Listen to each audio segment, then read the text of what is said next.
Video में आपको अपभ्रंश शैली के बारे में बताया जाएगा। तो अगर आप टीजीटी पीजीटी की कला से तैयारी कर रहे हैं तो ये वीडियो पूरा देखें क्योंकि बहुत ही लाभकारी रहेगा।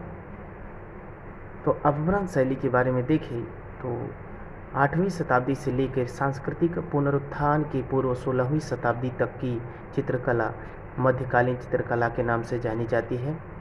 किंतु मध्यकाल को दो भागों में विभाजित करने के बाद उत्तर मध्यकालीन चित्र शैली के नामकरण को लेकर विद्वानों में काफ़ी मतभेद रहा है। कुछ विद्वान जैन शैली, गुजराती शैली, पुस्तक शैली, पश्चिमी भारतीय शैली एवं सुलीप शैली के नाम से पुकारते थे किसको? अपभ्रंश शैली को, यानी इसको ही अपभ्रंश शैली कुछ लोग कहते हैं। क्योंकि मध्यकाल में प्राप्त प्रारंभिक तथा अधिकांश चित्र जैन धर्म से संबंधित थे, अतः इस कारण से कुछ विद्वानों ने इसे जैन शैली का नाम दिया। किंतु गुजरात के विभिन्न केंद्रों से मिले अधिकांश चित्र हिंदू धर्म के पौराणिक ग्रंथों तथा तत्कालीन साहित्य ग्रंथों से संबंधित हैं। अतः मध्यकाल में विकसित कला शैली को श्री एन मेहता, ध्यान दीजिएगा कि पूछा जाता है कि किसने गुजराती शैली अपभ्रंश शैली को किसने गुजराती शैली कहा, तो डॉक्टर एन सी मेहता ने अपभ्रंश शैली को गुजराती शैली कहा। कुछ समय पश्चात गुजरात के अतिरिक्त मालवा, राजस्थान के अनेक केंद्रों से भी इस शैली के चित्र प्राप्त होते हैं। अतः डॉक्टर आनंद कुमार स्वामी ने पश्चिमी भारतीय शैली वाला नाम दिया, और किंतु वास्तव में पश्चिम भारत के अतिरिक्त जौनपुर, मालवा, उड़ीसा, पश्चिम बंगाल, बिहार भी इन्हीं विशेषताओं वाले चित्र मिलते हैं।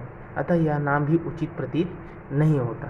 ठीक है, तो इसमें क्या हुआ कि इस काल को बढ़ते आक्रमण तथा युद्ध के कारण धार्मिक स्थलों के भीत चित्र नष्ट होने के भय बना रहता था। अतः विभिन्न धर्म वाले धर्मावलंबी अपने साहित्य तथा चित्रों को सुरक्षित करने के लिए तालपत्रों और पटों का सहारा लिया। 14वीं शताब्दी में ईस्वी में कागज़ का ज्ञान होने के बाद ताड़पत्रों का स्थान निर्णय ले लिया गया। इन्हीं ग्रंथों में हमें मध्यकालीन चित्रकला के दर्शन होते हैं।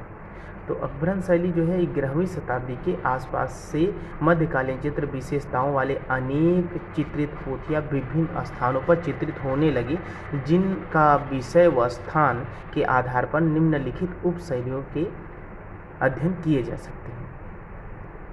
तो अपभ्रंश शैली की विशेषताएं, अपभ्रंश शैली की प्रमुख जो विशेषताएं हैं वो क्या है कि बहुत यहाँ से क्वेश्चन भी बहुत अच्छा पूछता है।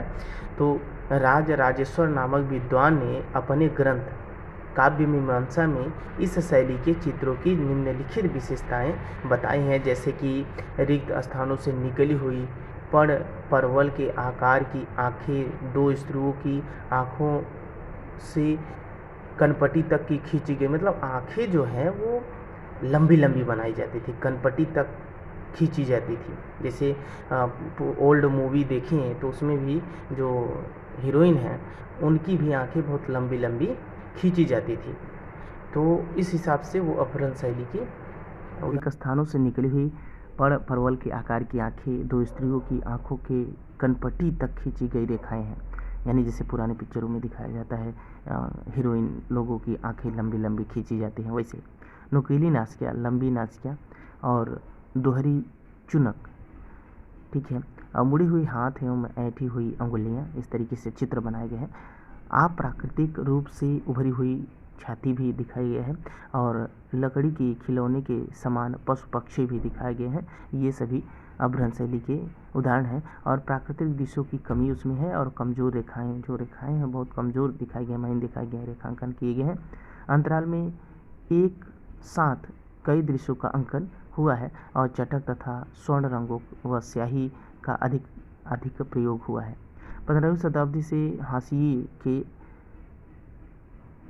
अलंकरण की परंपरा का विकास हुआ है। हाशिया का मतलब किनारे किनारे पे जो बॉर्डर बनाए जाते हैं उसी को कहते हैं हाशिया। तो दोस्तों इस वीडियो में आपको इतना ही मिलेगा।